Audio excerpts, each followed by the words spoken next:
진짜 이번 주는 내내 그냥 나오면서 아우 너무 춥습니다. 이 얘기만 계속 하고 있는데요. 정말 춥습니다. 예, 진실 추적자 사건 반장 시작합니다. 지난 15일 경기 부천시 원미구의 한 금은방에서 50대 여성 업주를 흉기로 찔러 살해한 김성호. 그제 신상 공개가 저렇게 됐습니다. 이 피해자의 시동생이라고 밝힌 어떤 분이 온라인에 한 가정을 송두리째 파탄시킨 이놈은 절대 용서가 안 된다면서 사형만이 답이라고 써놨더군요. 자, 김성호의 범행 이유 고작 빚 300만 원 때문이었답니다. 예, 오늘 출연자 소개 올리죠. 예, 김한 아나운서, 양지열 변호사, 박상희 한국열린사이버대 교수 박준 변호사 나오셨습니다. 안녕하세요. 안녕하세요. 예, 자 영상부터 달립니다. 지하철에서 제발 다리 좀 꼬지 말아줘요. 제 무릎에 님 발바닥이 계속 닿습니다 하신 김소영님. 아유, 서울 강남역 지하철 개찰구가요. 화로마냥 막 혼자서 팔딱대요. 근데 또 카드 갖다 대면 진정된다? AI인가요? 하신 장예은님. 자, 천안 두정역 효성 해링턴 아파트 삽니다. 한 입주민께서 지난 19일에 관리사무소로 200만 원 상당의 천혜향을 보냈어요. 아파트 근무자들 드시라고요. 세상에 너무 감동적입니다 하신 김운영님. 자, 지난 20일 밤 10시 대구 그랜드 호텔 뒤쪽에서 한 어르신이 쓰러져 있었는데 범어지구대 경찰관님들이 여럿이 심폐소생술을 해서 위기를 넘긴 것 같더라고요. 고생 많으셨습니다 하신 조시은님. 모두 사랑합니다. 재미는 물론 의리로 함께하는 아세사바 뉴스 시로고! 대한민국과 전 세계 동포 가족 여러분의 시선을 모아서 출발합니다.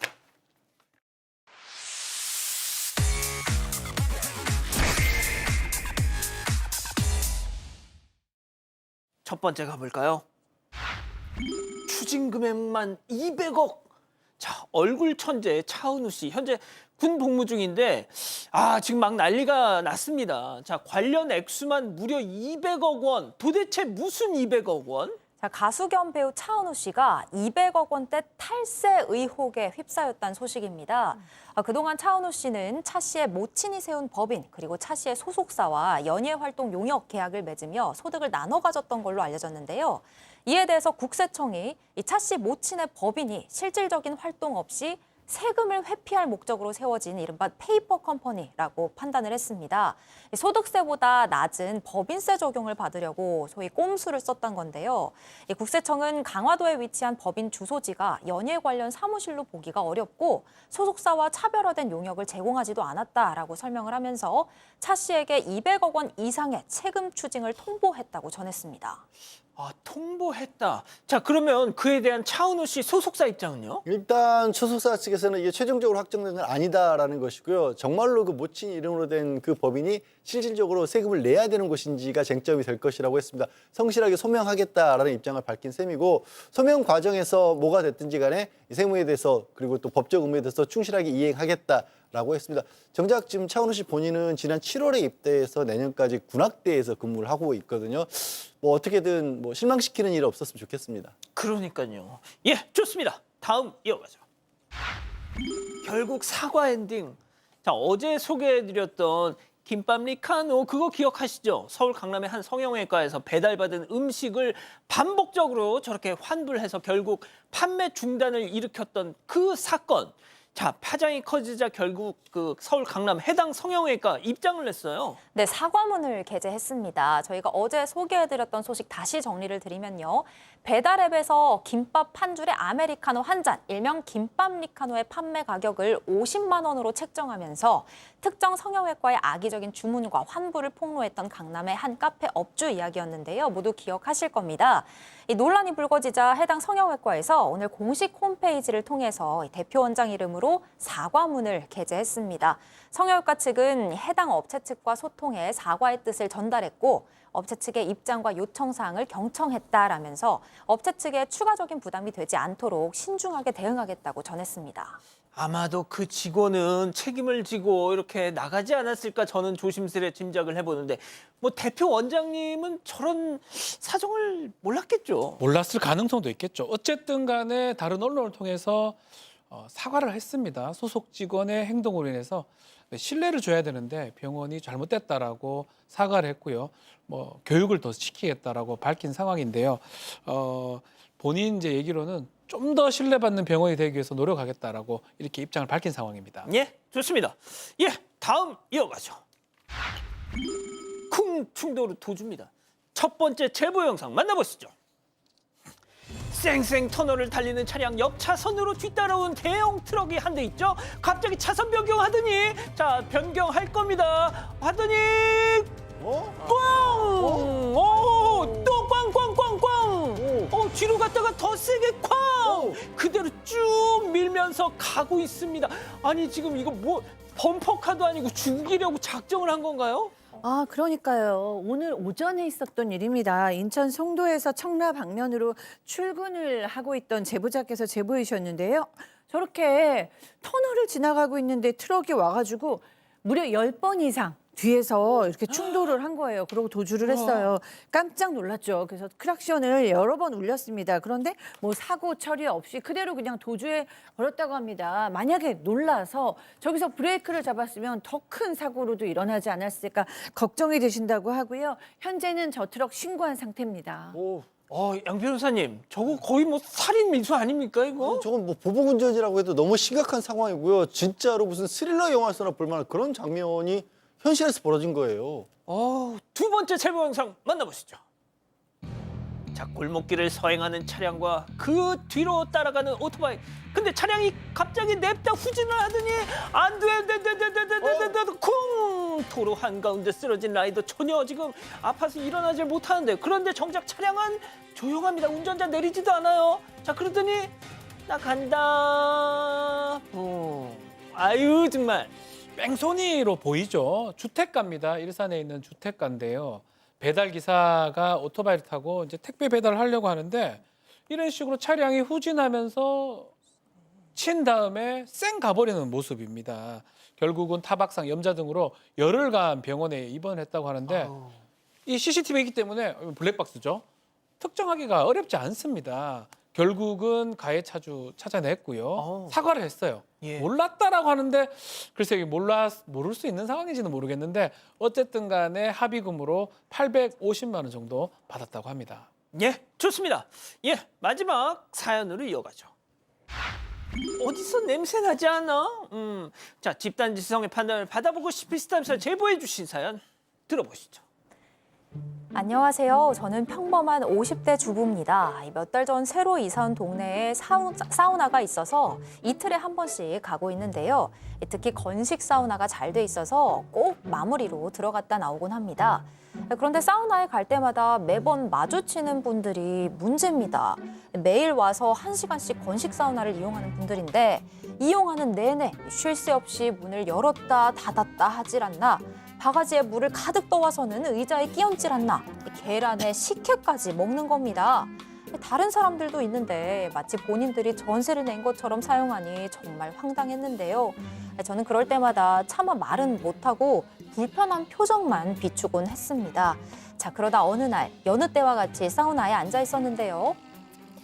아우, 사우나 안에서 물 쓴다고 막 눈치를 주고 그러네. 그니까 딴 데서 다 이렇게 하는데 알지도 못하면서 참나. 그러니까 우리처럼 매일 오는 것도 아니고 가끔 오면서 어디서 텃세야 텃세가. 참네. 완전 웃겨.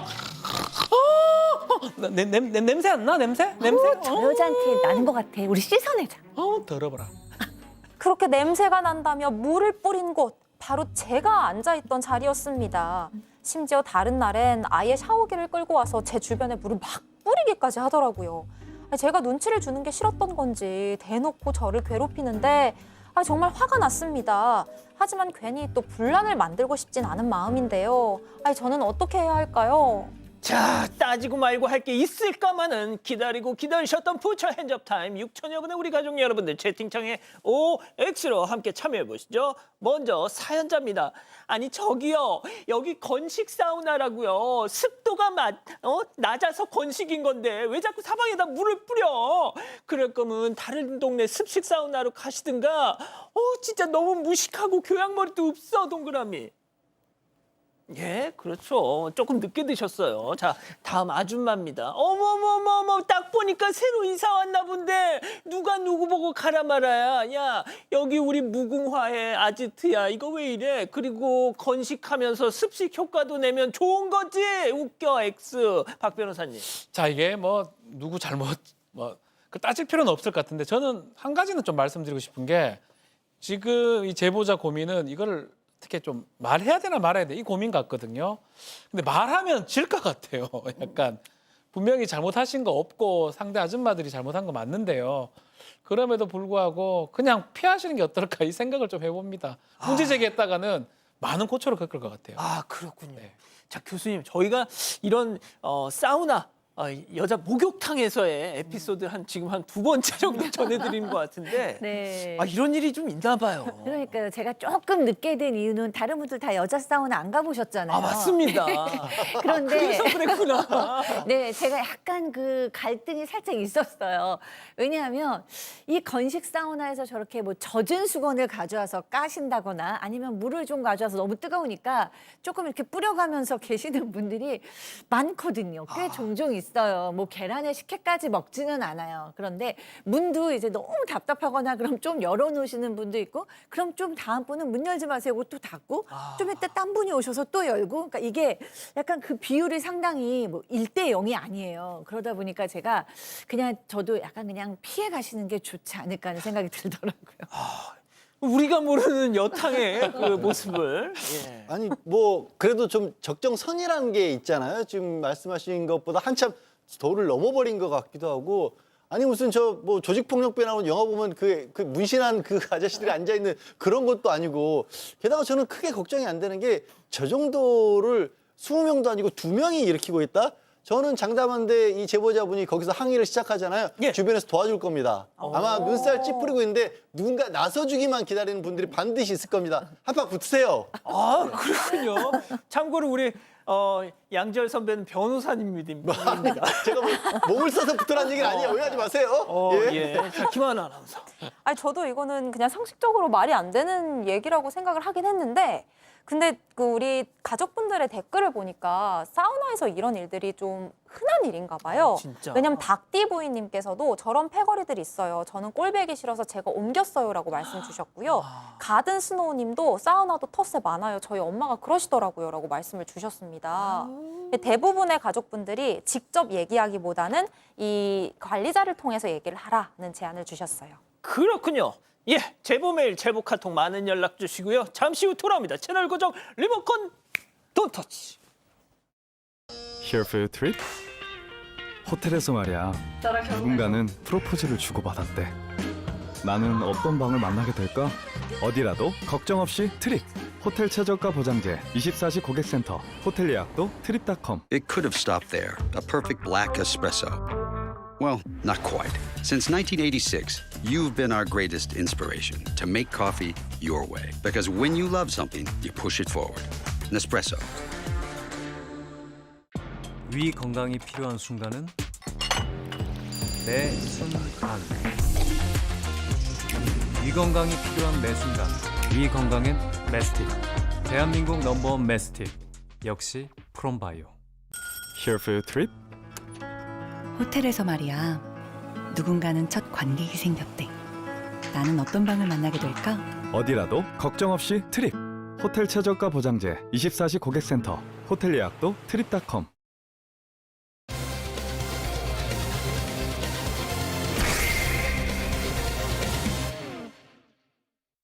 중학생 아들이 또래 학생들에게 끌려다니며 집단 폭행을 당했다는 제보가 들어왔습니다. 폭행은 마트 주차장과 길거리 등에서 이어졌는데 가해 학생들에게 돈도 뜯겼다는 주장입니다. 어떻게 된 일인지 알아봅니다. 아들이 중학교 1학년이던 지난해 여름 또래 학생들에게 끌려다니면서 폭행을 당했다는 어머님의 제보입니다. 이 아들이 이 일을 겪고 지금 학교에도 가지 않는다고 하는데요. 대체 그날 무슨 일이 있었던 겁니까? 자, 이 제보자분 직장에 다니면서 지금 중학생 아들을 홀로 키우고 계신 분인데요. 지난해 8월 4일이었습니다. 아침에 출근을 하려고 하는데 이 아들이 방 안에서 방학 중이었다고 해요. 그런데 무릎과 팔꿈치에 손에서 막 나오고 있는 피를 이렇게 닦고 있었다고 합니다. 이걸 본 제보자가 너 스쿠터 타다가 넘어진 거지? 어지간히 좀 해라. 한 번만 더 타봐 너. 이렇게 한 소리를 하고 그냥 나가셨다고 해요. 그런데 며칠 뒤에 아들의 상담 선생님에게 연락이 왔다고 합니다. 아들에게 최근 있었던 일들을 말해주면서 혹시 어머님도 이걸 알고 계시냐라고 선생님이 이제 물어왔는데 이 말이 정말 충격적이었습니다. 자, 스쿠터를 타다가 다친 줄 알았던 아들이 알고 보니까 또래 학생들에게 맞았고 심지어 그 이후에 돈을 갖고 오라는 협박까지 당하고 있었던 거예요. 그래서 아들이 매우 두려워하는 상황이었다는 걸 그때서야 이 제보자는 알게 됐습니다. 이 제보자 아들을 좀 더 잘 살폈어야 했는데 워낙 사춘기 시기라서 대화하는 것도 쉽지 않아서 그걸 놓친 것 같다고 좀 후회를 하셨습니다. 어머님께서는 지난 12월 초에 저희한테 연락을 주셨었어요. 저희는 아무래도 이런 학폭 사건 같은 경우는 영상이 꼭 너무 중요한 나머지 영상이 없으면 방송이 좀 힘들다 이렇게 말씀을 드렸더니 보호자께서, 이 어머님께서 직접 내 자식이 얻어 터지고 있는, 폭행당하고 있는 그 영상을 겨우겨우 어렵게 확보하신 겁니다. 그래서 다시 연락을 주셨어요. 자, 영상 속에서 이 가해 학생이 한 말이 기가 막힙니다. 체크포인트 짚어보죠. 퐁당퐁당. 그 영상 직접 눈으로 보시죠. 문을 왜 또 껐네? 퐁당 안 내면 진다 가위가위보. 미안해 나 이게 되게 퐁당 돌을 한 글자.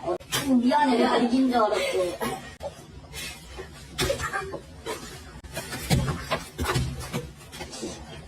괜찮아 왜 그래? 누가 때렸어? 난 오늘 못 때렸어. 너 때렸어? 누가 그랬어? 누가 그랬어? 누가 그랬냐고 야 대답. 누가 그랬냐고.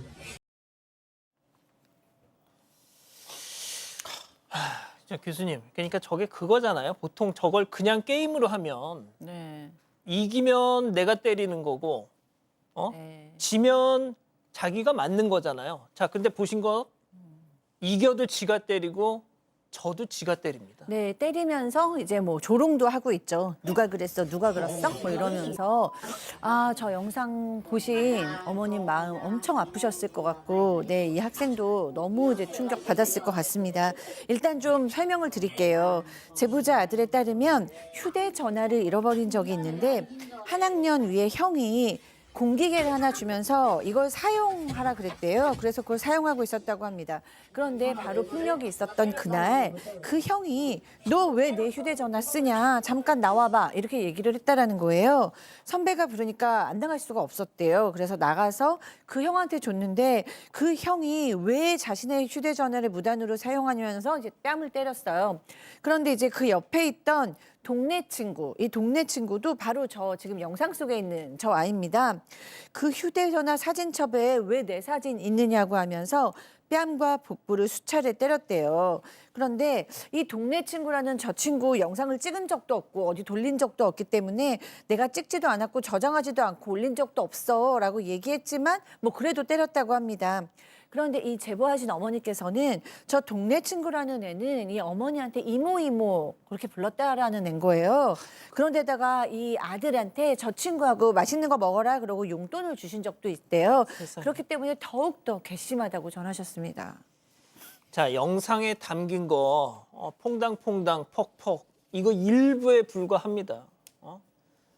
정말 어머님이 저 영상도 정말 너무너무 어렵사리 구했는데 구하지 못한, 이미 삭제되거나 지들끼리 돌려보고 뭐 어떻게 없애거나 해서 구하지 못한 영상은 더 많았다. 그러니까 그게 무슨 얘기냐, 양 변호사님, 더 많이 맞은 겁니다. 조금 전에 영상에서 보신 게 새벽 1시 반 정도에 마트 주변에서 그렇게 폭력이 이루어졌다라고 하는데요. 그때 불러낸 형이 얘 이렇게 때려가지고 얼굴이 부었으니까 이대로 집에 보면 안 된다. 우리 집으로 데리고 가자라고 했다라는 겁니다.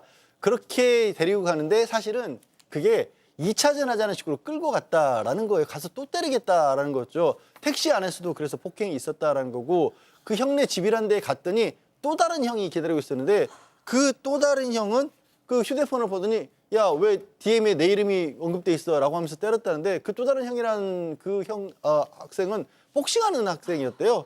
근데 지금 이 아들이 기억하는 것만 50대가 넘게 맞았다라는 거고 발로도 2번 가량을 채웠다는 겁니다. 그러니까 마트 주변 길거리 택시 그 형이라는 사람의 학생이 집 3시간 가까이를 끌려다니면서 계속해서 얻어맞았던 거예요. 박 변호사님, 네. 저놈의 자식들 저거 어떻게 하면 좋겠습니까? 자, 지금 상당히 힘들었을 것 같아요. 사실은 가해자들이 폭행하는 거 보면 꼬투리를 잡아서 그냥 폭행을 합니다. 어떻게 나왔냐면 돈을 달라 이렇게 얘기해서 수중에 있는 돈을 주고 그 장소에서 나왔다고 합니다. 근데 문제는 뭐 돈 주면 보내주겠다 해서 나왔는데 다음부터 계속 이 일 이후에도 돈을 내라. 얼마 구했냐? 계속 요구를 했다요. 5천 원밖에 없다고 하니까 하루에 10,000원씩이다. 뭐 사기를 치든 뭘 하든 돈 구해와라. 5만 원 구해와라. 더 보내와라. 이런 어떤 메시지나 협박을 좀 계속했던 걸로 보이고 심지어 이제 폭행이 영상이 있는데 요게 퍼뜨렸던 것 같아요. 그래서 이제 이 제보자 아이 입장에서는 상당히 수치스러웠다고 합니다. 전날 이후 이 어머님 아드님 두문불출 방 밖으로 나오질 않았답니다. 자, 경찰과 학폭위에 신고한 것도 아들을 겨우겨우 설득해서 하셨다는데요. 자, 가해 학생들 그 부모들의 반응은 어땠을까요? 자, 제보자 얘기. 자, 가해 학생 중 한 명의 그 보호자 통화 내용 이어서 들어보시죠. 그때 이제 쫓아간 거죠. 걔네 엄마가 자기 아들한테 전화해서 때렸냐고 하긴 하더만은 우리도 고소할 테니까요. 알아서 하세요. 이렇게 말을 하는 거예요. 그러고 나서 그 라는 아빠가 새벽에 전화가 와가지고 마음대로 하라고. 저희도 지금 얘기를 했거든요. 아, 네네. 먼저 얼굴 도용하고 그래가지고 그런 걸로 그냥 같이 그냥 하려고요. 죄송해요. 근데 걔가 먼저 그렇게 했고 그리고 학교 가서도 학폭으로 다 하려고요. 어차피 얘는 유학 가니까 그렇게 하게요. 어차피 우리 애 유학 가니까 그래 유학 가는 게 뭐 교수님 되게 현명한 선택일 수 있는 게 어차피 쟤는 한국에 있어봤자 대학 못 갑니다. 요즘에 아시잖아요. 대학에서 학폭 이력 있는 애들 수시 모집해봤자 지원해봤자 다 커트입니다. 네, 지금 뭐 일단 영상이 있어요. 영상으로 볼 땐 너무너무 심각해 보이거든요. 그런데 뭐 그 전에 뭘 도용했다라는 건지는 잘 모르겠어요. 어디에 사진을 올렸다는 건지 그 올린 사진이 뭐 굉장히 수치스러움을 야기하는 사진인지 뭐 그거는 잘 모르겠지만 어쨌든 저희가 봤을 때는 학교 폭력이 맞습니다. 그런데 이 제보자께서는 너무 이제 기가 막힌 그런 어떤 학부모들의 반응을 지금 받으신 거예요. 왜냐하면 가해자 부모 한 명은 사과를 했는데 그 한 명의 사과조차도 학생한테도 사과를 받고 싶다라고 얘기를 했더니 이제 그거는 안 했고요. 다른 가해자 부모는 또 그 메시지를 다 확인을 했지만 우리가 뭐 일명 익십이라고 얘기하는 그냥 읽고 전혀 무시해버리는 그런 반응이기도 했어요. 그리고 그 동네 친구라는 친구 그 집에는 또 가서 따졌더니 그 엄마가 지금 들으셨듯이 그쪽 아들이 우리의 사진을 어디 올려서 그러는 걸 텐데 우리도 맞고서 뭐 이런 식으로 얘기를 했고 그 아버지도 뭐 우리도 신고할 거다 그리고 우리 애는 뭐 유학 갈 거다 이렇게 전혀 아무렇지도 않은 뭐 혼자서 뭐 북치고 장구 치려면처럼 뭐 이런 식의 뉘앙스로 저는 들리거든요. 하여튼 그런 식의 얘기를 했고 그래서 제보자는 너무나 기가 막혔어요. 그래서 이제 의지할 곳은 학교밖에 없잖아요. 그래서 학교 폭력 처분 결과를 기다렸는데 동네 친구라는 학생은 출석 5일. 와우. 네, 그다음에 복싱을 했다는 그 학생 서면으로 사과. 네, 그다음에 휴대전화 내놓으려면서 불러낸 학생 사회봉사 4시간. 전부였다고 합니다. 자, 결과가 지금 보시는 이 CG처럼 나오다 보니까 이 아들이 그랬다는 거예요. 엄마 거봐, 이럴 줄 알았어. 이럴 거라고 했잖아. 양 변호사님, 아까 그 가해 학생 보호자 하는 얘기 들었죠? 이거는 보통 일반적인 부모란 말이죠. 그 자식놈 맞으면 그냥 뭐 시체말로 그쵸. 다리 몽둥이를 예. 뿌려. 이게 뭡니까 이게? 그러니까 저 모르겠습니다. 전후 사정을 더 들어봐야 할 수도 있겠지만 일단 저 모습만 보면 부모가 저러니까 자식이 저렇게 된 거 아니야라는 그런 얘기를 할 수밖에 없는 그런 상황이잖아요. 아닌 경우가 있다라면 좀 뭐 저희한테 해명을 해주시고요. 하여튼 아들이 그렇게까지 얘기를 하니까 엄마 돈도 없는데 어떻게 할 거냐고 나만 힘들다고 이렇게 얘기를 하니까 얼마나 속이 상하셨겠어요. 그래서 정말 할 수 있는 건 다 하기로 하셔서 형사처벌까지 받도록 그렇게 고소를 해서 예. 지금 가해학생 3명 소년부로 송치가 됐답니다. 다행히. 공동폭행으로만 송치가 됐는데 여기에 영상 촬영에 협박 그다음에 돈 뜯은 거 다 이거 저 추가 고소를 하겠다라고 했고 아이고. 3명에 대해서 민사소송까지 진행을 하겠다라고 밝히셨습니다. 진짜 정말로 할 수 있는 걸 다 하고 계신 거고 또 저 영상까지 찾아내서 사건 반장에도 제보까지 하신 거예요. 그러니까 정말 그런 것 같아요. 어머니 입장에서는 아들이 그냥 이런 식으로 넘어가면 앞으로 사회생활을 하고 뭘 어떻게 믿고 세상에 나갈 수가 있겠습니까? 그렇게 되는 걸 막기 위해서라도 이제 본인이 최선을 다해서 할 수 있는 일을 다 하고 계신 겁니다. 제가 오늘 이 사건을 보면서 최근에 일본에서 이 이즈메 사건, 학폭 사건 때문에 지금 난리가 난 거 다들 아시죠? 일본 오사카에서 중학생들 자 보십시오. 자 지금 지금 목을 막 조르고 있습니다. 그리고 나서 저 하얀 옷 저 녀석이 어떻게 하냐? 저 아이를 저 물에 빠뜨립니다. 그래서 애가 허우적대는 그 모습을 저걸 찍고 앉았어요. 구해주는 게 아니라. 자, 제가 이걸 왜 말씀드리냐면 박 변호사님, 네. 일본 사회가 지금 저 영상이 나가면 엄청난 쇼크를 받아가지고 저 애들 얼굴 다 까버렸고요. 심지어 그 부모 얼굴을 다 까버렸습니다. 네. 만약에 얼굴이 공개된다면 사실 저렇게 행동할 수 있을까요? 그 부분 뭐 지금 현행법상 그걸 하기가 어렵겠지만 한 번쯤은 좀 고민을 해봐야 될 것 같아요. 아주 심각한 문제가 버젓이 일어나고 있는데 그거에 대해서 죄책감이 지금 1도 없지 않습니까? 그 부분은 사실은 저게 아니고는 해결책이 있을까 의문스럽습니다. 예, 정말 너무너무 가슴 아픈 사건이었습니다. 이렇게 정리하고요. 두 번째 이어갑니다.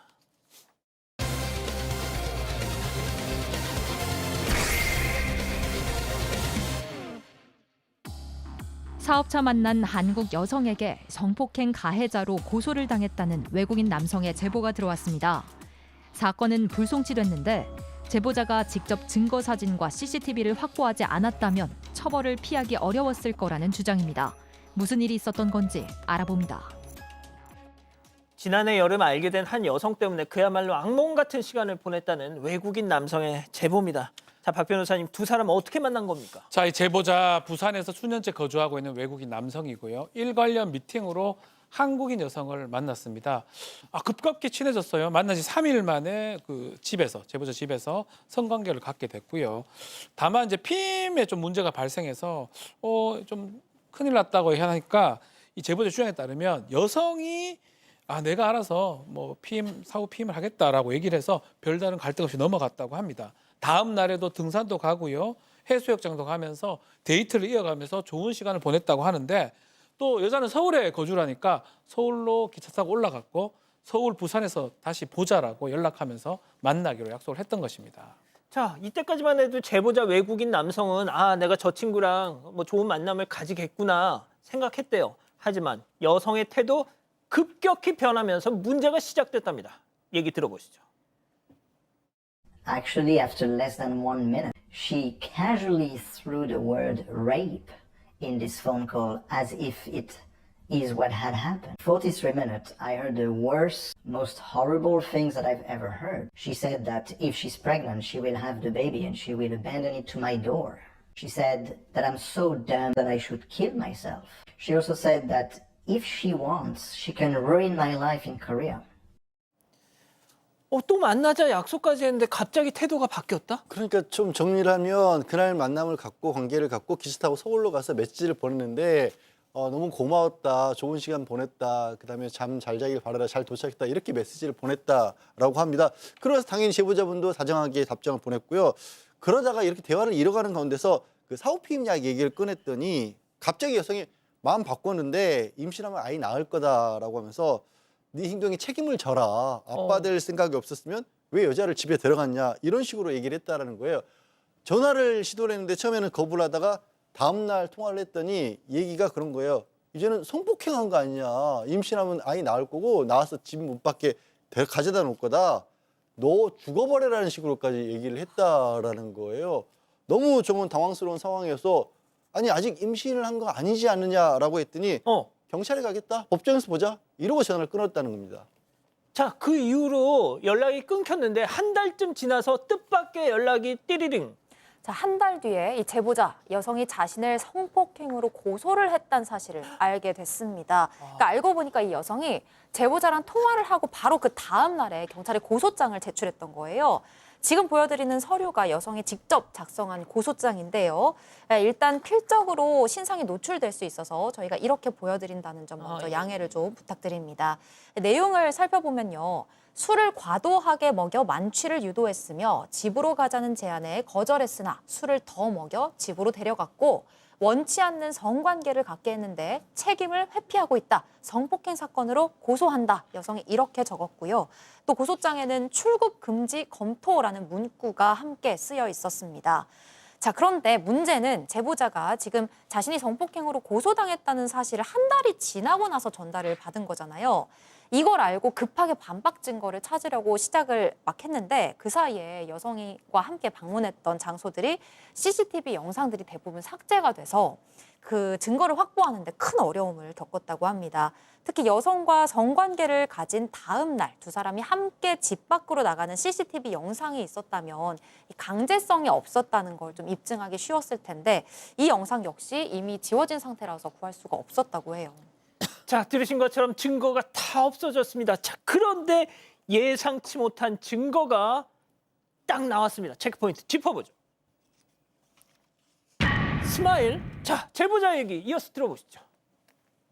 She and I went to swim together, and the photo was taken by one of the friends who were there because he happened to have bought a new photo camera, and he was spending the summer actually every weekend taking photos, and including of the friends at the beach.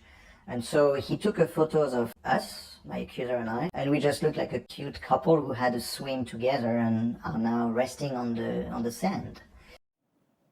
와, 교수님, 저 사진이 딱 있었네요. 네, 그렇습니다. 그러니까 이 두 사람이 그 성관계가 있었던 다음 날 해변가에서 다른 친구들을 만나서 재밌게 놀았는데 그중에 한 명이 카메라를 새로 샀다면서 여기저기 이렇게 예쁜 사진들을 막 찍어준 거예요. 그랬는데 이 사진이 남아 있어서 지금 이 결백을 입증하는 데 큰 도움이 되고 있는 겁니다. 그러니까 이게 지금 그 관계를 가진 다음 날이었어요. 다음 날인 거예요. 근데 만약에 강제로 성관계를 가진 상태였으면 다음 날 저렇게 정말 서로 친하고 행복하게 스마일을 하면서 사진을 찍을 수 있었겠느냐라고 얘기를 하는 거예요. 그러니까 사진 속에 이 두 사람은 수영을 마치고 돌아와서 그러니까 수원으로 몸을 닦던 그런 상황이었고요. 두 사람의 모습이 아주 다정한 연인처럼 미소를 지으면서 편안한 표정을 짓고 있다고 합니다.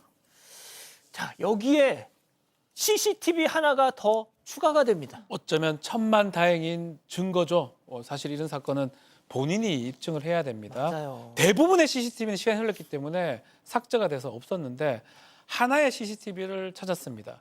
집으로 이동했는데 아파트 그 이동하기 직전에 이 술집 CCTV를 확보를 했고 이 여성의 고소장에 따르면 술집에서 억지로 만취를 유도했다. 그래서 술을 더 먹인 다음에 집을 데려가서 이런 행동을 했다고 하는데 이 CCTV 영상에 보면 술에 취하지 않았어요. 잘 걸어 다니는 모습들이 이렇게 정상적으로 걷는 모습이 포착이 됩니다. 더더군다나 지금 단차가 있죠. 지금 저렇게. 네네. 예, 저 단차인데도 하이힐을 신고도 비틀거리거나 넘어지지 않고 잘 걷는 모습이 포착이 됩니다. 이 영상이 아주 유리하게 이 제보자한테 작동을 했던 것 같고요. 결국은 이거 말고도 또 있었는데 뭐냐면 그 이후에 뭐 카톡 메시지라든지 이런 것들이 좋게 이렇게 하는 게 유리한 정황으로 인정이 돼서 이 고소 사건 결국 불송치 혐의 없음으로 종결이 됐습니다. 양 변호사님, 아까 박 변호사님도 얘기하셨지만 이거 스스로 입증을 해야 되잖아요. 더군다나 외국인 아닙니까? 굉장히 힘들었다라고 합니다. 게다가 이제 사건, 그러니까 뭐 두 사람이 있었던 곳은 뭐 CCTV도 없고 녹음할 수도 없는 그냥 자기 집안이었으니까 그 안에서 아무 증거가 없었다라는 거고 주변의 CCTV 같은 경우도 보관 기간이 너무 짧아서 그냥 다 지워져 있었던 상황이었다라는 거예요. 이 외국인 제보자 같은 경우에도 아니 그럴 거면 CCTV를 왜 두고 있냐라고 얘기를 하고 있는데 사실 이 외국인만 그런 게 아니라 이런 종류의 고소 사건은 고소인을 먼저 조사를 하고 그다음에 어느 정도 시간이 그러니까 경찰의 조사 준비를 마친 뒤에 고소를 당한 사람한테 통지를 하거든요. 그래서 내국인들도 한 달에서 2달 정도 걸립니다. 그러니까 이 사람만 겪는 문제는 사실 아닌데 외국이니까 더 힘든 상황이었다. 그럼 CCTV 보름 정도잖아요. 예, 보름 정도, 2주 정도, 3주 정도, 길어야 3주 정도이기 때문에 정말로 힘겨운 일을 겪었던 거고 아까 2개 증거 그리고 카카오톡 남아있는 게 정말 천만다행이었던 거죠. 지난 10월에 결국 이제 혐의가 없다라고 결정이 나서 다행히 벗어나오긴 했지만 그래서 이 상대 여성을 무고로 고소할 수도 있는 상황이니까 너무 큰 일을 겪을 뻔했으니까 근데 무고. 정신적으로 너무 힘들어가지고 지쳐가지고 지금 뭐 할 수도 없는 상황이랍니다. 그렇군요. 두 번째 사건 정리하고요. 사건 연구소 이어갑니다.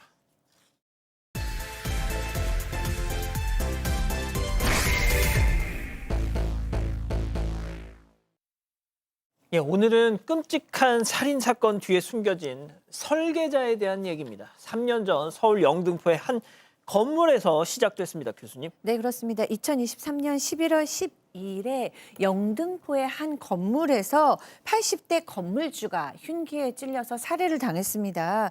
이 피해자는 영등포역 근처에 여러 채의 건물과 토지를 보유했던 자산가였습니다.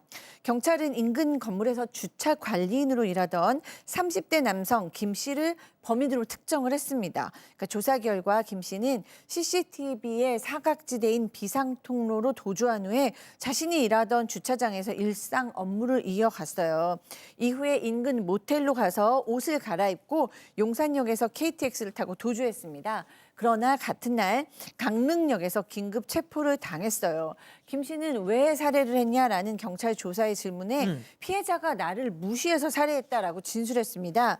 그런데 경찰은 이 말을 고지고대로 믿지 않았습니다.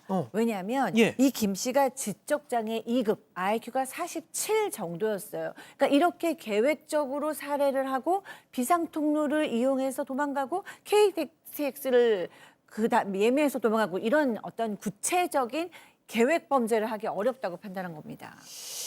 자, 지적장애 2급인 이 김 씨의 단독 범행으로 보기엔 수법이 너무나 정밀했다, 치밀했다. 당시 최초 신고자 얘기 들어보시죠. 사장이 좋은 걸 알았지만 나 지나가서 누군가 씌어져 있다고 내가 아는 사람인가 보라 그러네 가보니까 사장이요. 수시가 돼가지고 그냥 씌어져 죽어 있는데 뭐 어떻게 뭐 하도 이렇게 빨리 이름을 신고해서 빨리 처리한 거예요. 30분 딸라고 기가지고 딸라고 하다가 이게 기켜있다가 끌고 가서 그냥 해치우고 이게 그 앞에서 죽었어요. 자, 경찰 조사 과정에서 새로운 인물이 등장하죠. 네, 바로 40대 남성 조 씨였는데요.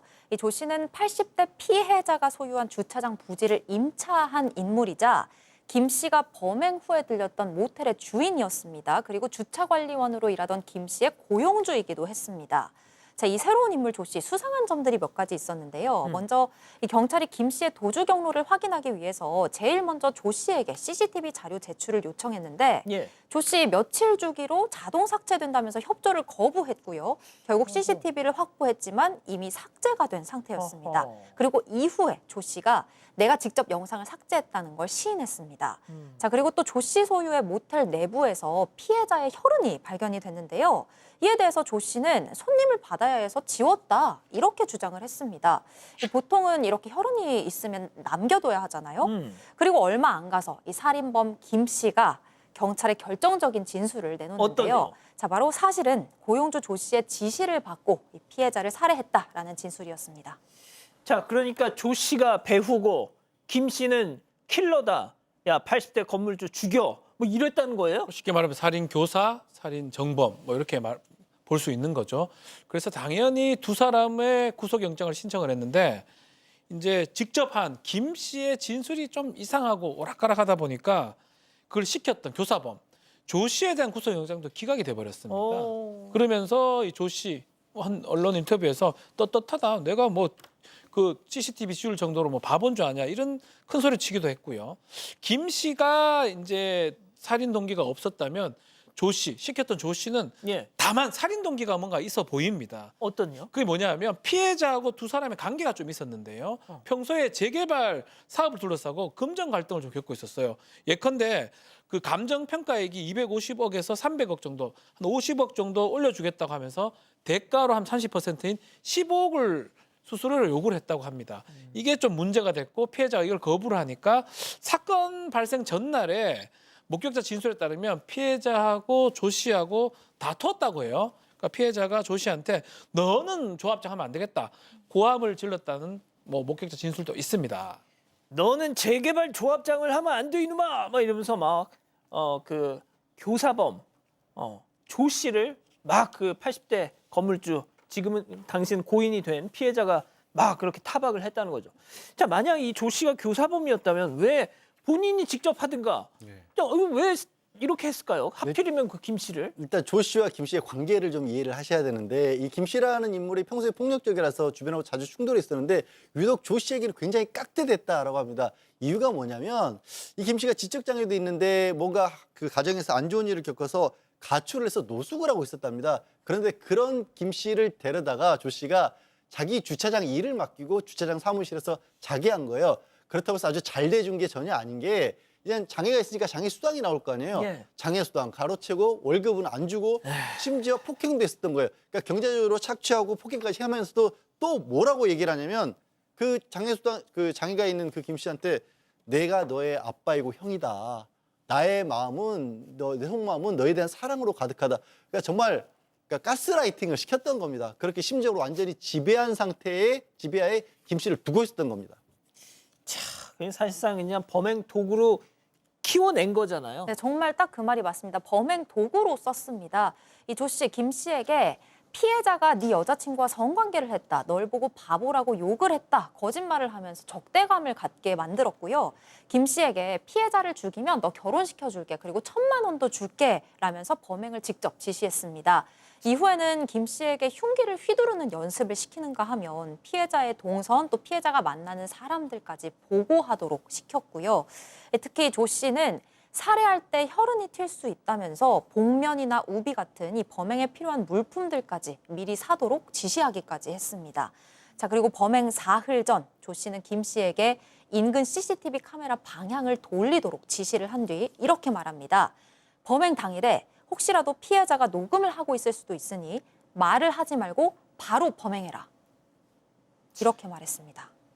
자, 그래서 법원의 판단이 어떻게 나왔을까요? 일단 지금 실질적으로 범행하는 건 김 씨였지만 이 김 씨를 부추겨서 거짓말하고 원망을 가짜로 만들고 사람을 해치게끔 부추겼던 게 조 씨 완전히 사람을 진짜 도구로 만든 거 아니겠습니까? 27년을 선고를 했습니다. 이것도 무겁다고 항소락인데 받아들이지 않아서 그대로 확정이 됐고요. 직접 살인을 저지른 김 씨 같은 경우 또 폭력 어떤 전과가 있어서 누범 기간이었다고 합니다. 아무리 지적장애가 있다고 할지라도 자기가 무슨 일을 저지른지 완전히 이해하지 못하는 상황은 아니었던 거기 때문에 어쨌든 그 두 가지를 동시에 참작을 해서 징역 15년에 보호관찰 5년까지 확정이 됐습니다.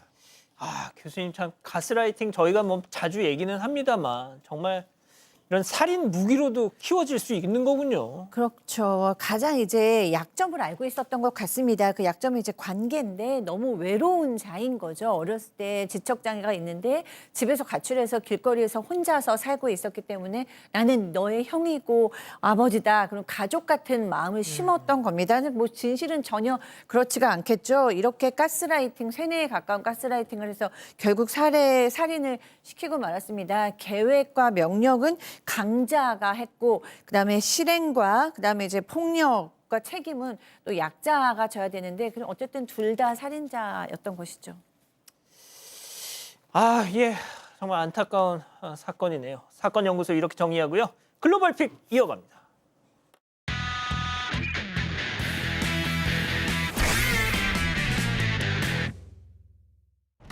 한 축제 현장, 사람들을 가득 태운 놀이기구가 좌우로 높이 올라갑니다. 다음 차례를 기다리고 있는지 구경하는 행인들도 많은데요. 자, 높이가 점점 높아지면서 분위기가 더 고조되던 그때 놀이기구의 지지대가 기웃동 움직입니다. 자, 그리고 바로 다음 순간 지지대 중간 부분이 부러지면서 놀이기구가 그대로 무너지고 말았는데요. 설렘이 가득했던 축제 현장이 순식간에 공포로 뒤덮이고 행인들은 서둘러 사람들을 구조하기 시작합니다. 탑승객들도 황급히 놀이기구로 빠져나오는데요. 오, 이거 완전 휘어졌네 이거. 그렇죠. 목격자들은 정원보다도 훨씬 많은 인원이 탑승을 한 것처럼 보였다고 합니다. 와, 즐거운 축제가 아찔한 기억으로 남지 않도록 기본적인 안전수칙 반드시 지켜줘야겠습니다. 교수님 인재입니다, 인재. 아이고 애들 게다가 애들이 타는 건데 저렇게 네. 인원을 안 지키면 어쩌자는 겁니까? 아유, 다음 이어갑니다. 자, 마라톤 대회에 참가한 시민들이 하나 둘 힘차게 달리고 있습니다. 자, 그런데 유독 한 남자에게 시선이 계속 쏠리네요. 뭔가를 자, 저 남자 들고 자세히 보세요. 등에 가방을 맨 채 달리는 남성에게 한번 다가가 보겠습니다. 가까이 다가갈까요? 남성이 몸 앞쪽에 아이가 매달려 있습니다. 이건 또 뭐야? 그 남성은 가슴 부분에 아이를 고정시킨 채 마라톤을 하고 있는 건데요. 근데 남성이 달릴 때마다 아이 몸이 위아래로 흔들리는 게 너무 불안해 보이지 않습니까? 네. 아니, 예. 혼자 뛰어. 그러게요. 저 경찰은 아동학대 가능성 여부에 대해 조사 중이라고 밝혔는데 아이고. 아닌 게 아니라 넘어지면 어떡해요. 그리고 그래. 2세 미만이면 흔들린 아이 증후군도 들어보셨지 맞아. 않습니까? 아이 안전부터 좀 생각해 주세요. 반성하세요. 박 변호사님. 네가 장판교의 조자룡이냐? 아, 조자룡이자. 너무 어렵다. 예, 죄송합니다. 예, 그만해요. 예, 아이를 왜 다음 또 이어갑니다. 자, 헬멧을 쓴 남성이 터벅터벅 가게 안으로 들어와서 가게 주인에게 향합니다. 주인에게 말을 건네던가 싶은 남성 갑자기 몸을 잡아서 걸며 공격하기 시작합니다. 강도! 자, 강도 행각을 벌이는 남성. 근데 주인이 정을 거세게 하니까 결국 달아납니다. 그리고 달아나기 위해서 밖에 나와서 달아난다. 예, 오토바이를 타요. 오토바이를 타는데 어머. 분노한 주인 남성에게 가방을 휘두릅니다. 그리고 위험해. 주변을 지나가던 시민들에게 강도다 소리치는데 자, 그런데요. 그러자 시민들이 남성의 손수까지 달려서 와, 마구잡이로 구타를 시작합니다. 수는 점점 불어났어요. 저 남성 꼼짝도 못한 채 거센 응징을 당했습니다. 여기 어느 나라야, 여기? 글쎄요, 남성이 완전히 제압을 당한 뒤 기다렸던 것 같아요. 현장에 경찰이 도착해서 남성을 체포했는데 자, 무리를 보고 지나치지 않은 시민들에게 혼쭐 제대로 났네 이놈아. 브라질이에요. 브라질! 주짓수의 나라 브라질! 아, 자기. 야, 와우. 야, 마지막 영상 갑니다. 야, 자, 집 천장에 작은 뭔가가 자꾸 불쑥불쑥 튀어나오고 있어요. 일정한 속도로 천장 위를 누비듯이 움직이고 있는데 무서워. 뭘까요? 정체를 확인하기 위해서 여성이 천장에 난 구멍에 손을 넣어보는데요. 뭐야, 쥐? 자, 구멍 주변 천장에 쥐? 불쑥 내려앉더니 뭐야? 아우, 슉 하고 모습을 드러냅니다. 근데 자, 빨리. 여성이 끙 잡아당기니까 강아지네.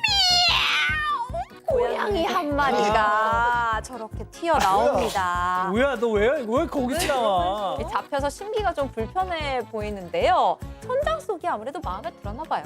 아유, 박 변호사님. 거길 왜 갔니? 야옹아. 기억 생겨가지고 있어. 좋습니다. 예, 사랑하는 사건 반장 가족 여러분, 저희는 내일도 4만 750 저녁 7시 50분에 다시 옵니다. 안녕히 계십시오.